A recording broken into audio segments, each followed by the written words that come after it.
After all art is experience. Hello, and a very warm welcome to the Company Doctor podcast. In episode 5, intriguingly named The Secret Sauce to Navigating Change, Gary will be dropping some serious knowledge on how to manage change at different scales and from various perspectives.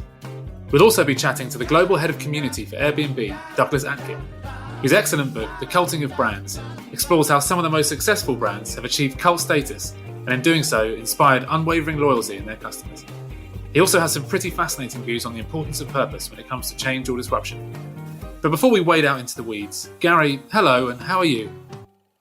Well, it's very polite.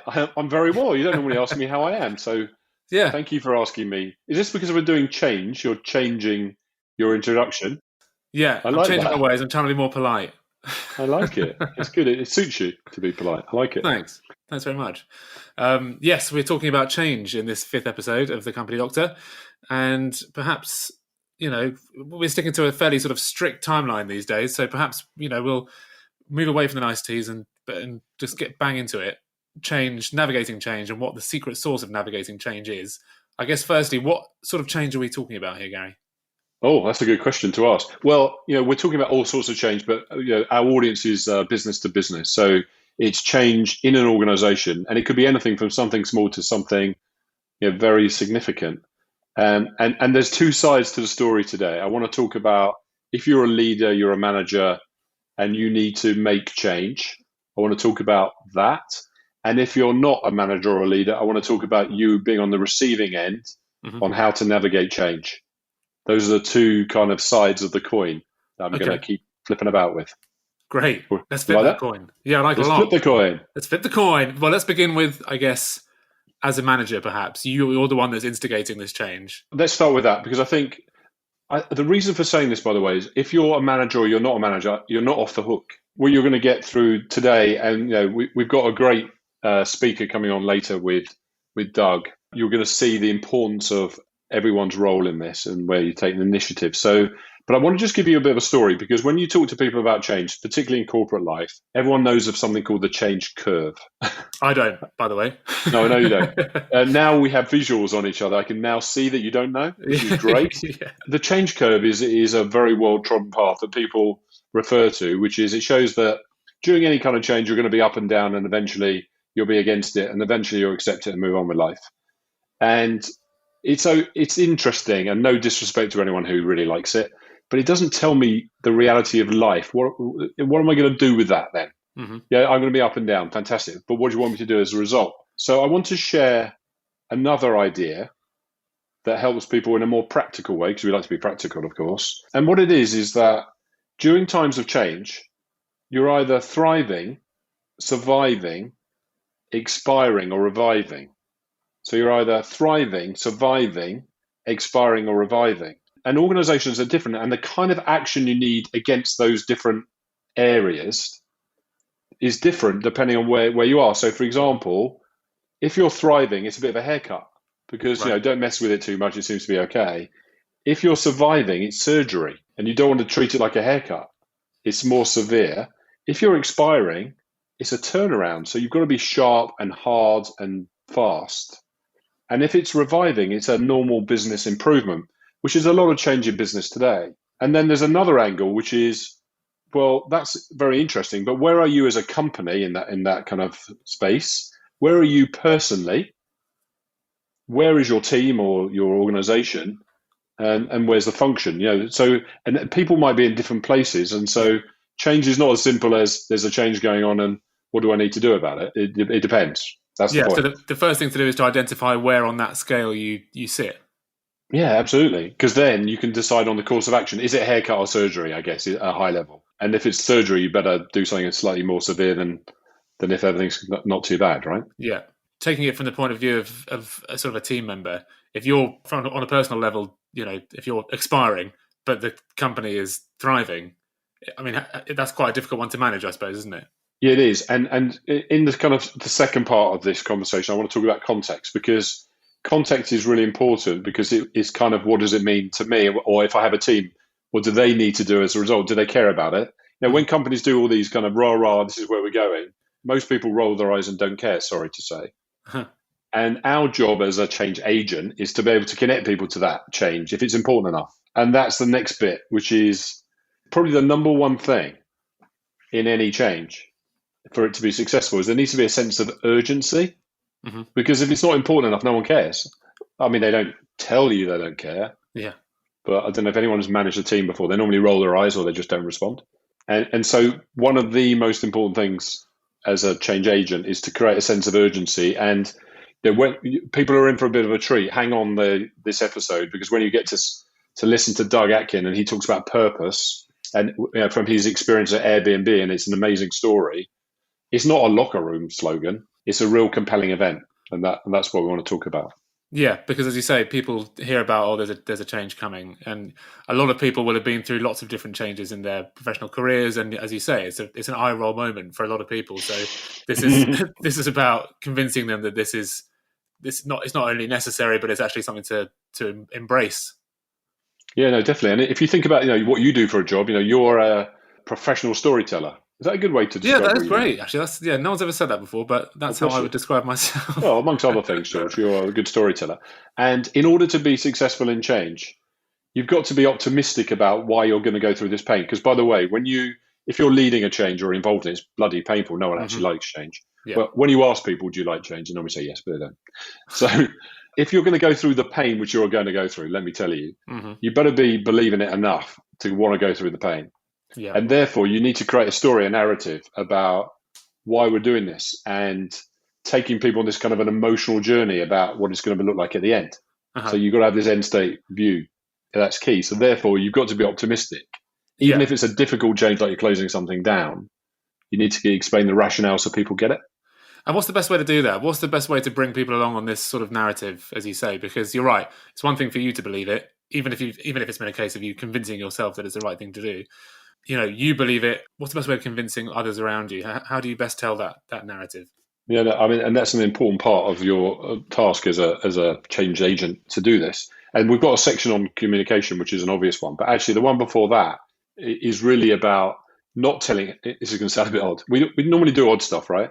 Don't tell anyone about your change until you've thrown rocks at it. You're really sure you're convinced about it.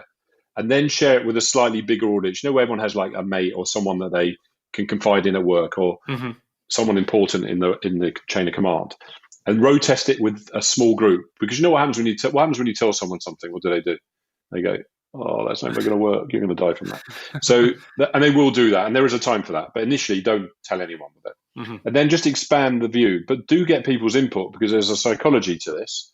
When it's more fully formed and you're throwing some rocks at it, then get a wider group of maybe people that normally disagree with you, which is not a bad idea, to be honest. And it sounds counterintuitive. At some point, you've got to go, right, this is it. We're doing it because it's an important business reason, or it's really, as I said, it's either a haircut or surgery. It's something very important. But by then, you've kind of worked out what the story is. Okay. And I suppose you don't want to, in terms of that end state vision, that end goal, there's no point in setting that out, as you say, until it's achievable, until it can happen. Because I suppose that's the only thing worse than forcing someone through a change that they might not want to actually go through, is to set the wheels in motion for that, and then for it to actually be pulled back. And it turns out we're not going to reach that end goal. We've made a huge mistake. Yeah, and that's what happens. So most people that are listening to this will have experienced a yet another change initiative the company's rolling out. And they know what's going to happen. If I wait 5 minutes, it's either going to abort, or they're going to stop it, or they're going to change it. And so people's history is, this isn't going to happen. And that's what they're expecting. And they're right, because to be honest, there's too many examples of that. So when you're designing a change, that's why I think it needs to be important enough. Otherwise, don't do it, I would say. But if it is important enough and you're leading it, and by the way, you might be on the receiving end, so let's talk about that as well. But then you've got to design it with the end in mind, which is when you walk away and it's finished, it needs to stick. And you need to design that in. Otherwise, you'll end up, it will be yet another example of something that never happened. Yeah.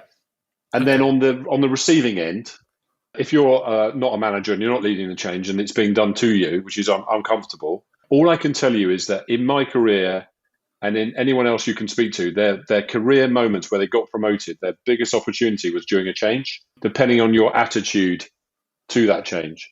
That's the time to supercharge your career, I would say. Okay, be positive, be on board, make a difference. Yeah. So if you haven't been properly convinced, so say if your manager hasn't done a very good job of convincing you that this is the right thing to do, or that the end vision is the best for the company and for you, when we speak to Doug later on, he sort of says that if your leaders haven't bought into the idea, then get the hell out of there. Which I think we both agreed with at the time. If you haven't been properly convinced of the idea, do you still think that it's the best thing to do is to sort of really push forward and try and supercharge your career, as you say, or would it be better at that stage to perhaps start looking on? I know it's different for different people, obviously. No, it's a good question. So if you're a manager or a leader and you're trying to initiate change, then or you're influencing it, you've got to get leadership commitment to it. Otherwise, it's just going to wither and die. If you're on the receiving end, my advice is you've got a couple of choices. You can be a passenger and keep your head down. You can leave, or you can get on board. And historically, I can point you to loads of people that their careers have accelerated. I'm not saying you should do something that crosses your values. Don't get me wrong. Yeah. Don't be part of the problem. You're in a better position if you're inside the tent, and you can help shape it. That's what I would really recommend. Yeah. And then if you don't like it, you can always leave. Yeah, that sounds easy, right? Sounds really easy. You're making it sound like a walk in the park. Well, and this is my my trigger for saying that you need to create your own path. Again, if you're a manager or a leader, don't wait for the God pod to tell you this is where we're going. I mean, yeah, obviously there's a big company direction, but you should read the tea leaves. If you're a manager, you should be adapting your team to the market. You shouldn't wait for someone to tell you. You can work out what you need to do. It could be big or small, by the way. It doesn't have to be keep moving things around. And if you're on the receiving end, you should absolutely create your own path, because otherwise it's not in your control what's going to happen to you. At that point, you get the choice to be a passenger or not, and you can either be a passenger moving along with this change, sort of tutting and rolling your eyes at yet another change, or you can really make it happen for yourself. Exactly. So basically what happens in change is you have people either for or against the change, and they're either passive or active. And what that means is, so someone could be for the change, but they're passive. They don't say anything, and that's a missed opportunity, and they're mad not to. And basically, they're not very helpful, to be honest. Likewise, if someone's against the change, and they may have good reasons to be, and they're passive, they're a victim. They're told people by the coffee machine, but they won't do anything about it. And then on the other side, you've got people that are for the change, but they're active. So they're a chameleon, they're adapting, or they're just trying to suck up to you, tell you what you want to hear. Yeah. Or they could be against the change and active, which means they're either protesting or they might even be a saboteur. So there's not a one state that people are in, and they can move in and out of those things. And our job as leaders is to deal with those people. And I've got a little name for those people. Do you want to hear it out? What it is? I do. Thanks. Good answer. I call them the angry bears and the golden nuggets. Nice. I saw that written down on the really neat notes. The neatest notes I've had so far. They are the best, aren't they? Yeah, definitely. I'm adapting to the change. Yeah. So go on. Your rebuke. The angry bears and the golden nuggets. I guess you want to know what they are, right? I do. Yeah. Good answer. So basically, there's some people that are against the change and they're angry. And by the way, sometimes they've got a right to be. It might be closing down a building. It might significantly affect their role or their job. Yeah. But some people just don't like change and they're just angry. Mm-hmm. And then you've got people that are golden nuggets. It's not always the people that are senior are positive. Sometimes it's the opposite. And sometimes further down the organization, there's some, I call them golden nuggets. They're people that are very well trusted and they kind of get it. And they're more proactive and positive, but they might not be senior, but they're potentially influential because people get them and respect them. Yeah. And they can be really important. Some people will call them change champions. You could use them as a beacon of magnifying your change. Yeah. And certainly getting them on board. And they can diffuse the angry bears. The problem is everyone who runs a change will try to deal with the angry bears. Yeah. And then take their eye off the ball, because it's not religion. You can't convince everyone to do this, right? Uh-huh. So you've got to diffuse the angry bears as much as you can, but use the golden nuggets as beacons. That's interesting, because as a completely inexperienced person when it comes to this sort of thing, I definitely would focus my attention on trying to convince the naysayers. I'd sort of be getting them into a room and trying to convince, wasting all my energy trying to convince them that this is the best thing for the company. Whereas actually, I suppose there's a bit of that. But as you say, utilising the people that already believe in the change that's happening is as important, if not more so. Yeah, and you do need to deal with them, by the way. And I'm going to talk about that in the next section, because you can't leave them to chance. Leaders know this. People in your team that create drama take most of your time, and actually you don't spend the time on the people you need to spend the time with. Yeah. I'm not saying we shouldn't spend time on them. But here's the thing. So bear in mind that most people think, oh, another bloody change initiative. Here we go again. Just wait 5 minutes, it's going to change. So the most important thing you can do, beyond the sense of urgency, is to implement something bloody implement something, to do something quickly that shows that this is not another initiative that's not going anywhere. I'm absolutely, look, we're making progress and we've already done this and we've done this. Show people this is actually happening. Yeah. Now, but of course, if it's a turnaround or something significant like a surgery, you need to do it very quickly. Yeah. And you don't have to be all pretty about it. But the best thing you can do is implement something quick. So just show them the mean business, basically. So this is definitely happening. There's no burying your head in the sand and hoping it all goes away. This is 100% happening, and this is why, and this is how. Absolutely. If we move on to the connected piece, the communication piece, most people will tell you, oh, I've been through change. No one ever told me anything. And we, for some reason, not for people listening to this, but some managers will like treat people like they're stupid. Let's not tell them anything until we know everything, or let's not tell them because it's a secret. That doesn't make any sense. Now, I was working with a company recently where, because they didn't know all the answers, they didn't tell anyone anything. That's not great. If you're on the receiving end of that, that doesn't feel good. No. People want to know what's going on, and people are smart. So don't give them the shiny story about how amazing it's going to be when it's not true. And one method of communicating is a little model for you, well, not for you personally, but for anyone that's listening, which is, think about this. Our job as a leader is to define reality and give hope. Define reality and give hope. And what that means is if I treat someone like they're smart, let me tell them the truth. They're smart people. They work it out, right? Yeah. So giving hope is, why are we doing this? What's the story, your lovely story from before? And then what's the reality is, what's the effect? What might happen as a result of this? They're already thinking it. Yeah. You might as well call it out. Then you have a balanced communication. You've gone, we're doing this because it's a business imperative, blah, blah, blah. And this is the effect. This is what might happen. And then, another hope thing is, what's the payoff? What could happen as a result of doing this? It's a good thing.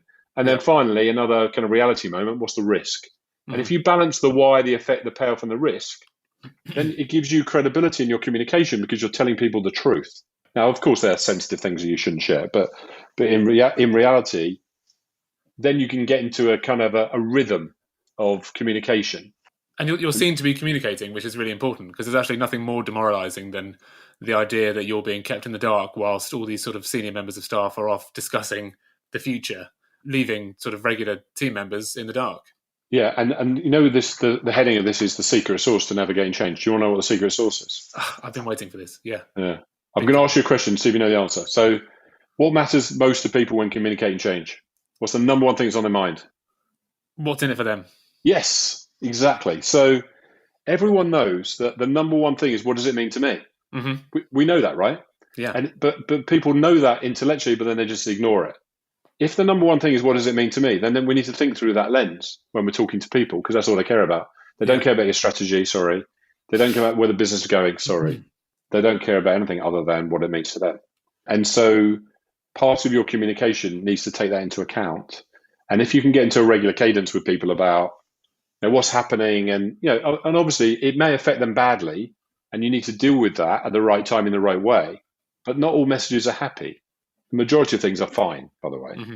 But either way, let people know what's going on, and there's a positive in it. Your business might be growing, and therefore, we're adding more things, or we're consolidating buildings because we're growing and we're duplicating. Or there's a story in there that is positive. Tell people. Then the final thing is, we're kind of networking specialists. We always talk about networking together, don't we? We do. Well, networking has never become more important than during a time of change. You should make it part of your DNA. I have a little model for people, which is my second secret sauce, or my third one, actually. Yeah. You want me to tell you? Okay, good. And it's basically, you should schmooze your stakeholders with what I call the 10-3-1. 10. You like that? I do like it. I can't decode that, no. Okay, let me decode that for you, right? So the 10 is choose 10 stakeholders. The people that make a difference in what you're doing, to cause and effect of what you're trying to do, that matter to you and matter to them. 10 key stakeholders for this change. The 3 is 3 messages that are in context to them, because it matters what it means to them, right? Yeah. So three messages in context to them. And the 1 is one group message that's part of the story, and plan to do this every 30 days. Okay. You might find a second group of 10, so you can get to a wider community. And if you use those change agents, those golden nuggets, you might be able to multiply what you do by doing this with them. but 10-3-1. And if I had a leadership team, I would get them to do that with their teams. So then I'm multiplying out. I'm not trying to be a kind of bottleneck myself. No, that's so great. That's what I'd recommend. Nice. And it's great, we can use all the things that we've learned in the first 4 episodes. They all contribute towards this as well, which is really handy. Obviously the networking genius, but yeah, all of this is contributing, which is fantastic. You're a George genius. See, look at that. It's fantastic. Yeah, definitely. But I agree. I think if we, all of our episodes are kind of interlinked, and basically, the networking and the building relationships is all part of this. But the key thing is, in this time of change, you've got to communicate regularly. You've got to bring people with you. To go from A to B. Mm-hmm. If you can't bring people with you, then you failed. Now, if it is some more severe surgery, sometimes you can't do all the niceties about bringing people with you, and that's the difference. I would say that's the secret sauce. That is the secret sauce. Basically have a sense of urgency, compelling event, a big reason, purpose, which we're going to talk about next with Doug. Yeah. Make sure that you understand your bears and your nuggets, and communicate like crazy in context, and make something happen. And so those are the big three. Those are the big 3 takeaways. The big 3 Chinese takeaways for me are: you need a sense of urgency, you need a compelling reason and purpose. Because it needs to matter to people enough that they believe in it. It needs to be in context to them because they care about what it mean to them. And if you ignore that, they do that at your peril. You need to implement stuff to show people visual progress, because most people expect 0 to happen. And finally, communicate with this kind of balanced approach where you're not trying to give everything a positive spin, but you're communicating people, with treating them intelligently with the kind of balance of the positives and the negatives. Never not say anything. Keep that communication going. That would be my 3/4. There's always a secret 4th. There's a secret 4th for the secret sauce. Thank you very much, Gary. That's fascinating stuff. I found that really interesting, especially the stuff about identifying whereabouts you are on that sort of four rig scale. I think that's really interesting, and certainly the communication stuff as well is absolutely vital. So thank you very much. And speaking of fascinating and interesting and vital, it's time for our chat with Douglas Atkin, who started out with an ad agency, became a brand expert, worked as chief community officer at Meetup before moving to AirBnB, where he is their global head of community. So Gary, over to you. Hey, Doug, thank you so much for joining us on this episode. We're really looking forward to having you this time. My pleasure. It's always good to chat with you, Gary. This episode, Doug, is basically the secret sauce to navigating change. Okay. And we've shared some ideas with people, some practical ideas that most of the people on this podcast are business-to-business people. My first question to you is, I love your articles, by the way. You've got lots of short articles that you've written on Medium, particularly around brand. I think maybe a good place to start is to talk about Airbnb, because you created Belong Anywhere, about how to live your purpose. Tell us about that, because it's fascinating. Okay. So I kind of entered Airbnb in a weird manner, in that I had written a series of articles on my own blog about community. This was in 2011, 2012. And Joe Gebbia, who's one of the co-founders of Airbnb, had read them and had read my book. And he reached out to have breakfast in New York. I mean, I lived in New York at the time. As you do. We met, we got on really, really well, and he asked me out to do a gig the first thing he asked me to do was a fireside chat at Airbnb in San Francisco HQ. And a fireside chat in Silicon Valley is sort of outside experts coming in and talking to the staff. Mm. So I did. I went out there for a couple of days and did this talk about community. Then they asked me to come back and do a gig. So I flew out there, met up with Brian, again, as when I landed from New York. Brian is the co-founder. There's three founders, Brian, Nate, and Joe. Brian is the co-founder and CEO. And he said, hey, you know a lot about brands. Can you help us figure what ours is? And that was good gig, except it wasn't the gig I was expecting. I was expecting to do a gig about community, since that's what I had been there, doing previously, talking about previously. So I said to him, okay, very nice of you to say that, but I've been out of the branding world for about 6 years.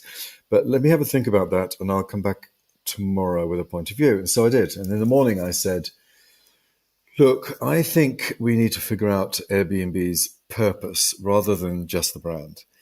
Because clearly you've got an incredibly strong community here of hosts and guests and employees who are both hosts and guests. Why?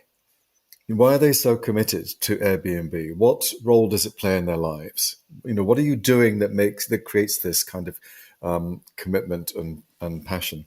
If we can sort of identify that, then we can help figure out what Airbnb's purpose is in the world. It's why, if you like. Why does it exist? And I said, once we've done that, then we can figure out everything else super easily. I mean, once you figure out what the purpose of an organization is, then it's super easy or relatively easy to figure out what the brand is, sure, but also everything else, like what products you should launch, what customers you should have and not have, what companies you should acquire and not acquire, how to decorate your offices, who to hire and fire. All these things are much easier to decide if you have a very clear reason why you exist, your purpose, which should never change over the years. You're quite hardcore, Doug, aren't you? Because when you talk about purpose, because a lot of people that are listening to this are working in corporates where they have the locker room slogans up, vision, mission stuff. But you're hardcore because you say you should use it to recruit, review, reject everybody, including customers. You're kind of hardcore. Tell us about that. Yes. Yeah. So, the point is, there's no point having a purpose unless you live it in every day in everything you do. I mean, everyone should use it all the time for everything. And one of the great things I loved about being at Airbnb is that the founders, the three of them, but especially Brian, the CEO, took the purpose incredibly seriously. He says basically, and I've got a quote from him in, I think it's the second article I wrote about purpose and Airbnb on Medium, which is you've got to put the purpose first. It comes before everything. It comes before profit. It comes before growth. It comes before the people in the company. It comes before everything. It determines everything you do. So, I mean, he actually is really hardcore about it, which I loved. And so we implemented it in everything we did. I mean, everything. So we did use it to recruit people. For example, you might have 10 interviews actually to get into Airbnb, and 6 to 8 of which are going to be around your discipline. So suppose you're in marketing. You'd be interviewed by marketing people at Airbnb to see if you'd, you know your stuff, you have good skills. But then you get interviewed by 2 people who have nothing to do with marketing in Airbnb. And what they're looking for is to see if there is a fit between your personal values and the core values of the company and your personal goals and the goal of the company. And they have veto power. So even though you might be the best marketer in the world, if you didn't pass the 2 core values culture interviews, you won't be hired, which is pretty hardcore, right? Almost every company I've worked at before would say, oh, well, he's so good, we've got to have him, even though he's a poor cultural fit. But no, we would never have him because, that's a short-term, you're satisfying a short-term need, like someone to fill the role, but it will screw you up long-term and actually create more damage than you'll ever gain from hiring the person. Oh, absolutely. And actually, I was reading one of your articles, and I want to ask you on this because a lot of people do talk about purpose, and they struggle a little bit to get that sense of urgency. But when things go wrong, you've got a phrase about not screwing up the culture. I'll keep it clean, the clean version of it. Because when things go wrong, and they do, and it was tested, wasn't it, in Airbnb in New York, I believe. It would be interesting to share that because I think that really tested the purpose.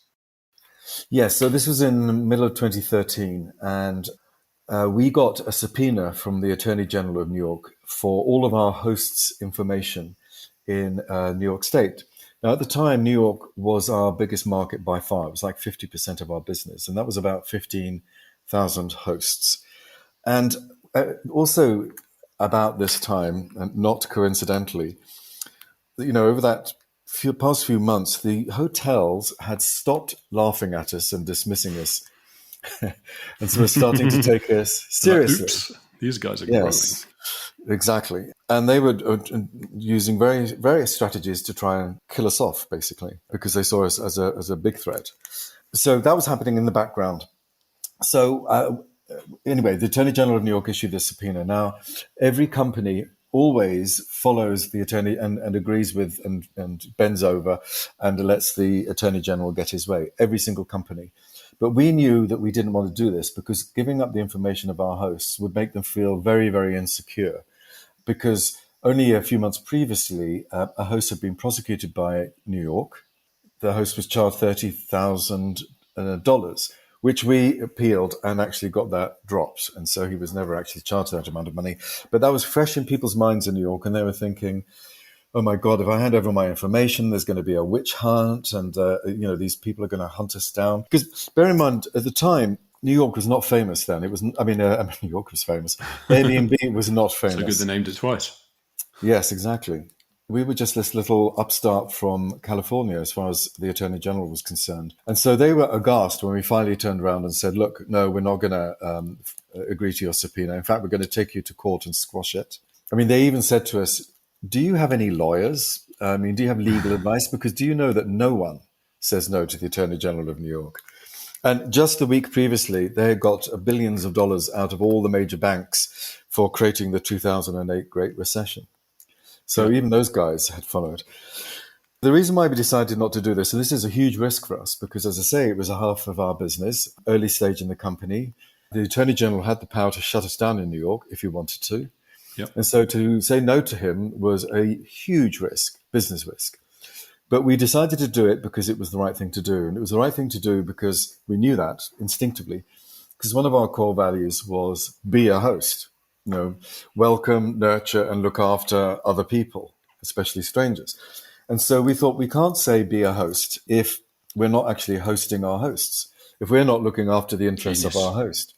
So we would need to walk in lockstep with them, really.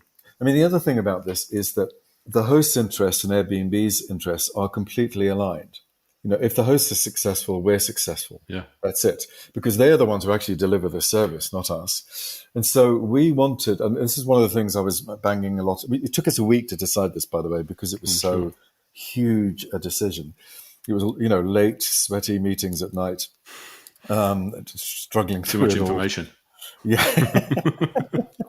Yes, we've been working a long time. So, but one of the arguments I was making also was that, and why I felt a little more confident about it is that, what I was saying is, look, the hotels have enormous lobbying power and tons of money which they've spent lobbying. We don't. We have one lobbyist for the whole world. The hotel lobby has, teams of people just for New York who have been seeing the Attorney General of New York. I said, but one thing the hotels don't have is people power. We have people power. We have people, our hosts and our guests and our employees love Airbnb. I think I can mobilize them to take political action with us so that we're working in lockstep to change the laws in New York and squash the subpoena and prevail. And so, knowing that, we collectively made the decision, okay, we're going to refuse the Attorney General, which we did. Fantastic. And in the end, I hired some of Obama's campaign people, grassroots organizing people. In his 2008, 2012 campaigns, they wrote the playbook on how to do grassroots organizing. So I got them, and they helped us identify, train, and mobilize our hosts in New York. And we did this amazing campaign over the next 6 months where, we trained them how to go and talk to the senators and representatives in Albany, which is where the state assembly is, and do press interviews, tell their stories, petitions. We put up a petition and we expected 10,000 signatures, and we got 236,000 signatures. Amazing. And the reason I like the story is that obviously it reinforces the purpose. And obviously it's a testing time, but it sounds like you made the right decision. I need to just switch tracks with you a little bit. Now, again, a lot of people listen to this edition because this is about navigating change. And one of the things that comes up, you had a leader who was completely bought into the change and to the purpose. What's your advice? And you've told me this before, but I'm going to ask you, if the leadership is not bought in, what do you do? Leave. You have told me this. Yeah. It's interesting, isn't it? That you didn't even think about it. You just said it straight away. Yeah, there's Why? no way. Well, because you have to put the purpose first. As Brian said, it comes before everything, turnover, profit, etc. And if you have a leadership team that doesn't buy into that, then there's no hope that you'll ever live your purpose. They'll always put short-term needs, exigencies first, right? So they'll think about the next quarter's profit rather than the long-term purpose of why you're in business. And you'll make the short-term decisions. So, if we didn't have a purpose and values, and we weren't, we were like most companies, we would have folded, as every other company had in the face of the Attorney General of New York. But you know what? But That just it reinforces, though, doesn't it? If you, from what you're saying, if purpose is more than a locker room slogan, it's something you live and breathe by the sound of it, then your immediate reaction is, without that, forget it. And I work on a lot of change initiatives, and I have asked you in the past, and you've always said the same thing. So I think for people listening, I think it's a really powerful point. If you can bring purpose to life, then you have to live it. Okay, and then the kind of the follow-on question that is a big topic, but if you wouldn't mind a succinct answer to this one. If there was, if you wanted to help someone translate, because I want to get your skills across here, I mean, you've got amazing knowledge and experience. If you wanted to help someone translate the purpose into a set of behaviors, how the hell do you do that? Where do you start with that? And there's the succinct version. Okay, well, gosh, that's that's a big topic for you, right? I'll do my best. Yeah. But so the purpose we ended up with at Airbnb, and this was, after a lot of. Well, we got to the purpose not just by putting a lot of senior people, in an expensive offsite somewhere, so that they could study their navels. We did a lot of research and went out and talked to the hosts and the guests and the employees to find out what it was that was making them committed and find out what role Airbnb had in its life, in their lives. Because I'm a great believer that you need a purpose that's grounded in an experienced truth, meaning that it's got to be real. You can't, if you don't do that, you are likely to have overreach. Like there are too many companies peddling coloured sugared water, claiming that they're going to free the world and do all these other, ridiculously implausible things. So there has to be some plausibility to your purpose statement. Equally, though, it should seem impossible. It should seem, wonderful if you could do it, but but crazily ambitious. Otherwise, because you need to get people, geared up and energized and incentivized to get up in the morning and do amazing things. So anyway, we had this purpose, which is creating a world where anyone can belong anywhere, or belong anywhere Genius. For short. Absolutely genius. Thank you. So that's the why. Now, why do you exist? What is the point? The how you get that purpose to be delivered that's the role of the core values, in my view, because they are the behavioral guidelines for an organization. They are the core values, tell you what you should do and what you should not do, basically. So we had, in the end, actually, we got it down to 3/4 core values. We had 6. We realized it was too many, and 2 of them weren't actually core. They were aspirational, which is a whole other subject. And they are really, really used all of the time. They are used together with the purpose, as you said before, to hire or fire or retrain. Can you give us an example, Doug, of what those, if you remember? I mean, it's a bit of a hard question to ask you now. Yeah. The first one is champion the mission, which means we called the purpose the mission. So basically put the purpose first in everything you do. In other words, it's not just turnover, it's not just profit, it's also the purpose. The next one was be a host, which I mentioned before. Yeah. And the next one was be a serial entrepreneur. And then the other one is embrace the adventure. And that's all about, and this is a good, but by the way, this subject is about change, this podcast. I mean, I've talked and experienced that a lot in my career, but there's been no place that like Airbnb for that, because basically everything we was doing was changing everything. I mean, there was no playbook for what we were doing. We were inventing it as we were going along. I mean, really everything. And so even new human behavior, right? So no one would have thought it. In fact, many of the investors to the 3 founders when they first started said, there is no way you're going to get complete strangers to stay in people's homes and beds. That's never going to happen, right? So, and the rest is history, right? So that one is about embrace the adventure, is about imagine the ideal, and then from that ideal situation, figure out what the practical steps are back from it to where you are now, so that you then have a path which will take you to the best possible outcome, and that's going to be, very different from what exists. The ideal is inherently change. Yes. So that's different. Most company practice is iterative. You imagine the immediate next step to improve things. Like new improved DAS, right? It's like slightly better than before, if at all. Whereas the way at Airbnb we did it is, no, that's not good enough. That's not bold enough. You need to imagine the ideal and then work your way back from that and figure out the steps so that you can plot a way to achieve what seems impossible. Love that. And it's obviously continued to be that way even now. I've got time for one last question, Doug, if you wouldn't mind. Now, if there was one key learning, and I know this is a hard one really to ask, that you would pass on to someone involved in a significant change, what would it be? If it was just one big thing, what would you tell them? Wow, it's hard. It's a big one, right? There's so much. Yeah. Well, I think really that last thing, which is imagine if you're going to make a change, make it good, right? So imagine the ideal situation, but then be really practical about it and figure out what steps it would take back from the ideal to where you are now. And then just be very dogged and, recruit and inspire a team around you to get through all those steps and get to the ideal. That's amazing.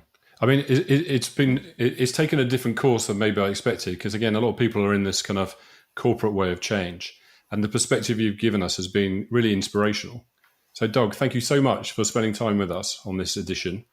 And I'm going to hand you on to George, but thanks again. Really appreciate it. You're welcome. It's my pleasure. Yes, thank you very much, Doug. That was it's fantastic. Loads of really interesting stuff in there. I love the fact that we're talking about change, and you and Airbnb literally changed human behaviour. I find that fascinating. And talking about the late night sweaty meetings. I imagine they had a soundtrack. I imagine they were powered by some sort of musical interludes. And as we always do at the end of these sessions, ask our guests to throw a couple of tunes into our Company Doctor playlist. So what would yours be? I've got one really, which I think is probably thematic. It's my kind of desert island disc, which is "Walk on the Wild Side" by Lou Reed. Brilliant. Because apart from wishing I had lived in that sort of sleazy, debauched, decadent era in New York in the 70s, and with all those people, it's it's an invocation to not do things by half measures, but to walk on the wild side. Great. Yeah, that's a great choice there. It's one of my favourites as well. Well, listen, Doug, thank you very much again for your input today. Thank you both. Thanks, George. Cheers. Just before you go, if you found Douglas's insights as useful and interesting as I did, you'll be thrilled to discover that he's done a series of 7 articles for Medium.com, which delve a little deeper into this concept of purpose from a brand perspective. We'll post the link on our website, but if that's one click too many, go straight to the source by visiting medium.com/@DouglasAtkin. Enjoy, and see you next time. The Company Doctor Podcast with Gary Gamp and George Collode. Why not subscribe wherever you listen to your podcasts? Leave a review on iTunes if you have enjoyed this episode. And find out more at thecompanydoctor.com.